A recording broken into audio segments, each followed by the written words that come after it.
अस्सलाम वालेकुम dear students, आज हम पढ़ रहे हैं लेक्चर नंबर 27 और टॉपिक है हमारा फोर ब्रेन। हमने लास्ट टाइम फोर ब्रेन को स्टार्ट किया था और फोर ब्रेन का फर्स्ट पार्ट जो है वो हमने वो रीड किया था थैलमस। उसके बाद हम आज जो है फोर ब्रेन और मिड ब्रेन, फोर ब्रेन का जो रिमेनिंग पार्ट है और मिड ब्रेन को जो है डिस्कस करेंगे। सबसे पहले आपको डायग्राम बनानी आनी चाहिए जो है ब्रेन की। अगर आप ब्रेन की डायग्राम नहीं बना सकते, कम से कम आप ब्रेन के अंदर जो पार्ट्स जहां पर लोकेट हैं उनको आप लाजमी तौर पर याद करें, वरना आपको ये जो सिलेबस है ये आपको रट्टा लगाना पड़ेगा, आपको वरना भूल जाएगा। अगर आपको पार्ट्स याद होंगे तो इस तरह से आप उनको एक्सप्लेन जो है वो डिटेल के साथ कर सकते हैं। तो डियर स्टूडेंट्स, सबसे पहले तो ये हमारे पास ब्रेन है, आपने यहाँ से स्टार्ट करना है और ये वाला पार्ट बनाने के बाद फिर आपने यहाँ से लेना है यहाँ तक फर्स्ट पार्ट के अंदर, फिर आपने यहाँ से इस पार्ट को बनाना है, फिर थर्ड आपने ये पार्ट बनाना है और फिर उसके बाद सेरिब्रम बनाना है और सारा वाला हिस्सा, और लास्ट में आपने तीन जो है वो लाइनें लगा देनी है बाहर से। तो इस तरह से आप ब्रेन की डायग्राम बना लेंगे। अब हम आज जो पढ़ रहे हैं वो ये पार्ट पढ़ रहे हैं, इसको कहते हैं हाइपोथैलेमस, और इसके साथ ही एक ग्लैंड नीचे की तरफ अटैच होता है, उसको कहते हैं पिट्यूटरी ग्लैंड। आप और ये वाला पोर्शन जो है हम इसको कहते हैं मिड ब्रेन। तो मिड ब्रेन के ऊपर वाला और सेरिब्रम के नीचे वाला पार्ट या थैलेमस से नीचे वाला पार्ट आज हम पढ़ रहे हैं, जिसको कहते हैं हाइपोथैलेमस। ठीक हो गया। हाइपोथैलेमस बेसिकली जो है ये अगर लोकेशन बात करें तो सेरिब्रम के नीचे और मिड ब्रेन के ऊपर, या आप कह सकते हैं थैलेमस से बिल्कुल नीचे और मिड ब्रेन से ऊपर की तरफ प्रेजेंट होता है, जिसका नाम है हाइपोथैलेमस। हाइपोथैलेमस जो है ये हमारी बॉडी के अंदर बहुत सारी फीलिंग्स को कंट्रोल करता है हमारी बॉडी में, जैसे प्लेयर, सॉरो, हैप्पीनेस वगैरह वगैरह। क्लियर। इसके अलावा पेन को भी कंट्रोल करता है।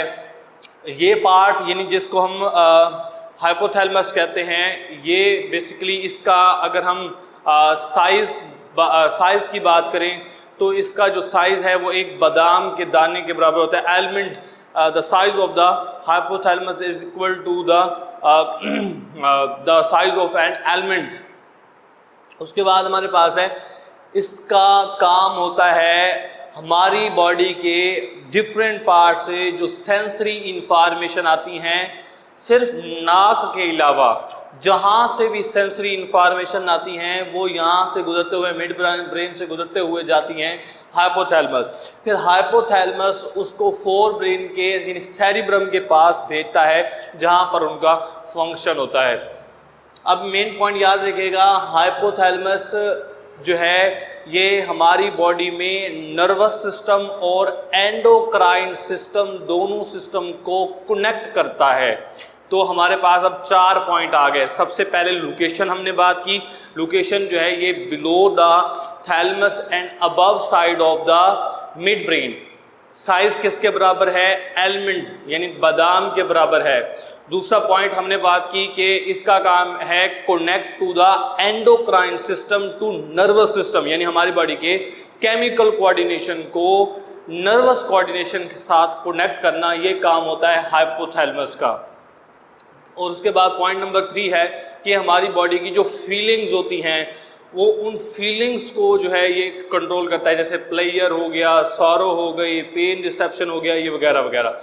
इसके बाद लास्ट पॉइंट, हमारी बॉडी के जो भी सेंसरी इंफॉर्मेशन आती हैं वो हाइपोथैलेमस से गुजरकर हमारे सेरिब्रम के अप्रोप्रिएट पार्ट तक जाती हैं। तो ये हमारे पास हो गया हाइपोथैलेमस। क्लियर हो गया। अब हम उसको रीड करते हैं बुक से। It is the present above the mid brain and below the thalamus, size equal to रफली टू एन आलमंड। फंक्शन क्या है? Link the nervous system and endocrine system. It's mean it connect the chemical coordination with nervous coordination. control the secretion of pituitary gland. It is control the secretion of pituitary gland. Pituitary gland basically it is a part of endocrine system and it is present below the pituitary gland, and it is called the master gland. It's control all the other types of glands which are present in our body, including thyroid gland, parathyroid gland, adrenal gland, pancreas, liver. जितने भी हमारी body के जो major glands हैं उनको basically pituitary gland जो है ये कंट्रोल करता है, इसलिए इसे सोमैटोट्रॉफिक हार्मोन भी कहते हैं, ग्लैंड। उसके बाद also control the feelings such as rage, pain, pleasure and sorrow. यानी हमारी बॉडी के अंदर जो जज्बात हैं जैसे कि खुशी के, गमी के, पेन और गुस्सा जो होता है इसको कंट्रोल करने का काम है हाइपोथैलेमस का। उसके बाद हम थर्ड पार्ट फोर ब्रेन का पढ़ने लगे हैं जिसको कहते हैं सेरिब्रम। सेरिब्रम जो है ये हमारी बॉडी का ब्रेन का सबसे लार्जेस्ट पार्ट है ब्रेन का, और सेरिब्रम जो है ये हमारी बॉडी के अंदर जितनी भी सेंसरी इंफॉर्मेशन होती हैं उनको डायरेक्ट करता है। सेरिब्रम हमारी बॉडी के अंदर 4 लोब्स के अंदर डिवाइडेड होता है। पहले तो ये याद रखिए सेरिब्रम जो है ये 2 पार्ट्स हैं, इनके राइट साइड और लेफ्ट साइड। लेफ्ट सेरिब्रम और राइट सेरिब्रम जो है उसके अंदर डिवाइडेड होता है। दूसरा पॉइंट, सेरिब्रम हेमिस्फीयर के 2 पार्ट्स होते हैं, यानी कि 2 तरह की इसकी जो सेरिब्रल कॉर्टेक्स होता है आउटर पोर्शन 2 तरह से होता है। एक होता है इसका ग्रे मैटर जिसके अंदर नॉन माइलिनेटेड एक्सॉन्स और सेल बॉडीज होते हैं। दूसरा होता है हमारे पास वाइट मैटर जिसके अंदर माइलिनेटेड एक्सॉन्स होते हैं।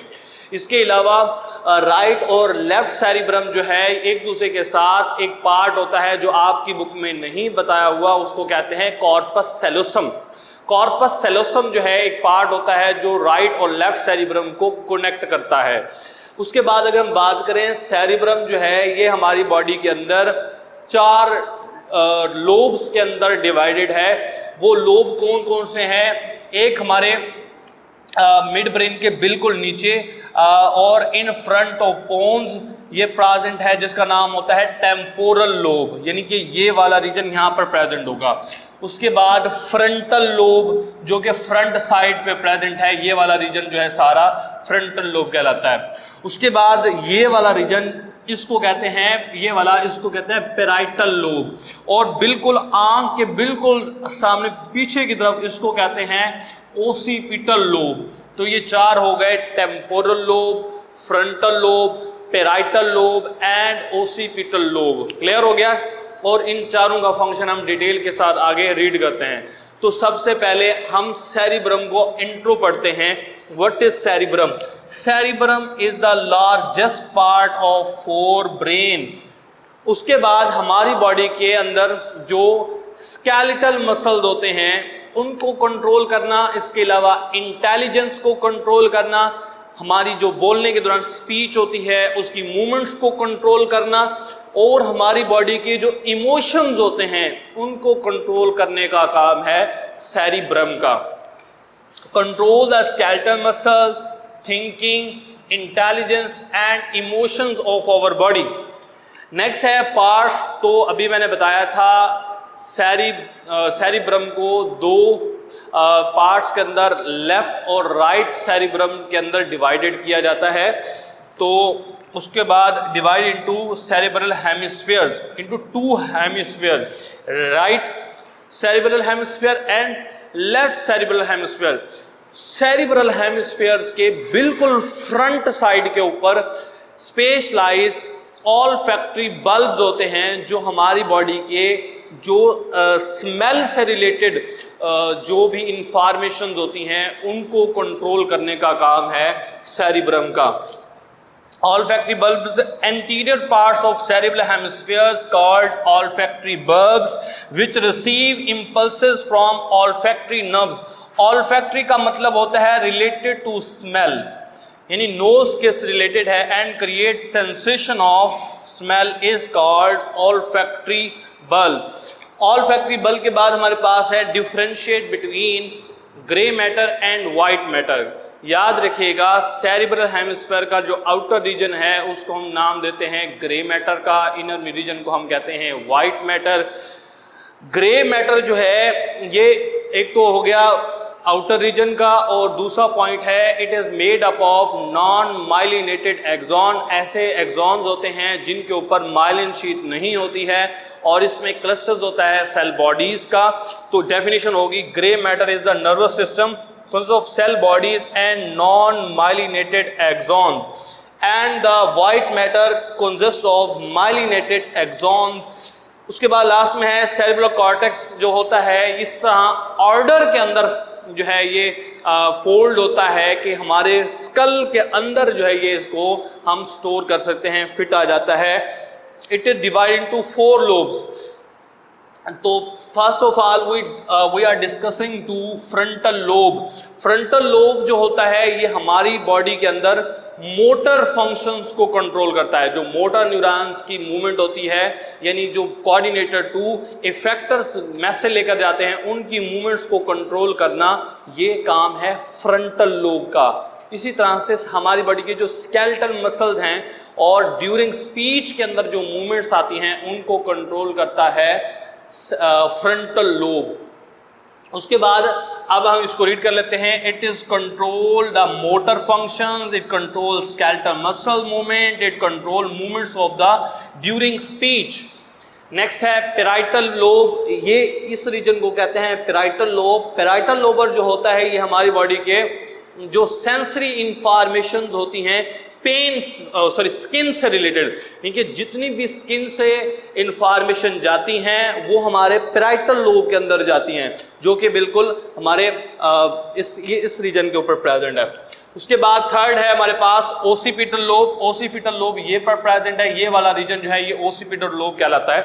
और ओसिपिटल लोब हमारी बॉडी के विजुअल इंफॉर्मेशंस यानी कि देखने से रिलेटेड जो इंफॉर्मेशंस होती हैं इनको कंट्रोल करता है। और लास्ट में है टेम्पोरल लोब। टेम्पोरल लोब हमारी नाक और कान से रिलेटेड यानी नोज और एयर से रिलेटेड जो इंफॉर्मेशंस होती हैं, यानी we can say that concern with the hearing and smell, ये जो है वो प्रोसेस कंट्रोल करता है। तो आप देख लें अभी कह सकते हैं फ्रंटल लोब किसको कंट्रोल करता है? Skeletal muscles, movement of speech, and it is also control the motor neurons function. 3 हो गए। उसके बाद पेराइटल लोब कंट्रोल करता है हमारी sensory information which come from skin, and the occipital lobe control the informations which come from visual eyes से related, and the temporal lobe which is present below the pituitary gland, which is present below the midbrain, in front of the pons, control the informations related to smell in nose and control the information from ears. Clear? और उसके बाद हमारे पास है एक side box जो hippocampus. ये short question annual paper के एतबार से बहुत इंपॉर्टेंट है। हिप्पोकैम्पस कहते हैं वो हमारी सेरिब्रम के अंदर डीप पोर्शंस होते हैं, ऐसे कन्वर्जन्स होती हैं जिनके अंदर हमारी बॉडी की जो मेमोरी होती है वो स्टोर होती है। यानी कि हम जो लॉन्ग टर्म मेमोरी होती है वो जिस पार्ट के अंदर, जिस डिप्रेशन के अंदर, जिस कन्वर्जन के अंदर स्टोर होती है हम उसको कहते हैं हिप्पोकैम्पस। हिप्पोकैम्पस यानी सेरिब्रम के डीप पोर्शंस है। उसके बाद अगर हिप्पोकैम्पस डैमेज हो जाए तो यानी कि चोट लगने की वजह से अगर हिप्पोकैम्पस डैमेज हो जाए तो जो हमारे हिप्पोकैम्पस के डैमेज होने से पहले की इंफॉर्मेशन होती है वो यानी जो मेमोरी होगी वो स्टोर रहेगी, जबकि डैमेज होने के बाद वाली जो मेमोरी होगी वो स्टोर नहीं रहेगी। तो ये हमारे पास है हिप्पोकैम्पस। डेफिनेशन क्या होगी? Structure that is deep in the cerebrum, its function is the formation of new memories. People with damaged hippocampus remember the thing before damage and cannot remember the things after damage. Point clear? उसके बाद last में हमारे पास है mid brain. Mid brain जो है हमारी body के अंदर फोर ब्रेन यानी कि सेरिब्रम हो गया, थैलमस, हाइपोथैलमस, यानी कि थैलमस और हाइपोथैलमस के बिल्कुल नीचे ये वाला पोर्शन जो है ये कहलाता है मिड ब्रेन। मिड ब्रेन और ये किसके दरमियान है? फोर ब्रेन और हाइंड ब्रेन। तो बेसिकली जो मिड ब्रेन है ये हमारी बॉडी के फोर ब्रेन और हाइंड ब्रेन को कनेक्ट करने का काम करता है। इसके अलावा ये हमारी बॉडी की जो सेंसरी इंफॉर्मेशन होती हैं जो कि ब्रेन डिफरेंट बॉडी पार्ट से आती हैं, इनके नीचे से जो भी इंफॉर्मेशन जाएंगी वो यहाँ से पास होके जाएंगी, फिर थैलमस, हाइपोथैलेमस, फिर जो है वो सेरिब्रम के डिफरेंट लोब्स के पास चले जाते हैं। उसके बाद है लास्ट पॉइंट कि हमारी बॉडी के अंदर जो एयर्स के अंदर बेसिकली डिफरेंट टाइप के स्ट्रक्चर्स होते हैं इनर एयर के अंदर, जो आप आगे जाकर पढ़ोगे कॉक्लिया से रिलेटेड होते हैं। और वेस्टिब्यूल और कॉक्लिया, जो हमारी बॉडी की वेस्टिब्यूल कॉक्लिया ये हमारी बॉडी की पोजीशंस को कंट्रोल करते हैं और मूवमेंट्स को जो है वो ऑडिटरी रिफ्लेक्सेस को कंट्रोल करते हैं। तो वो भी जो है वो मिड ब्रेन जो है वो बेसिकली कंट्रोल कर रहा होता है। रीड कर लेते हैं इसको। It is present between fore brain and hind brain. It receives sensory information and send to the appropriate part of forebrain, and it is also control the auditory reflexes and posture. Posture mean the position of our body. इनके मैं यहाँ पर खड़ा हुआ हूँ तो किस वजह से हूँ, ये बेसिकली एयर के अंदर एक पार्ट है जिसका नाम है वेस्टिब्यूल। वेस्टिब्यूल जो है वो कनेक्टेड होता है हमारे मिड ब्रेन के साथ, जो हमें हमारी बॉडी की जो पोजीशन होती है उसको मेंटेन करता है। तो यहाँ पर हमारा लेक्चर स्टार्ट होता है। इंशाल्लाह नेक्स्ट लेक्चर के अंदर हम हाइंड ब्रेन को डिटेल के साथ जो है वो रीड करेंगे। Thank you class, Allah Hafiz.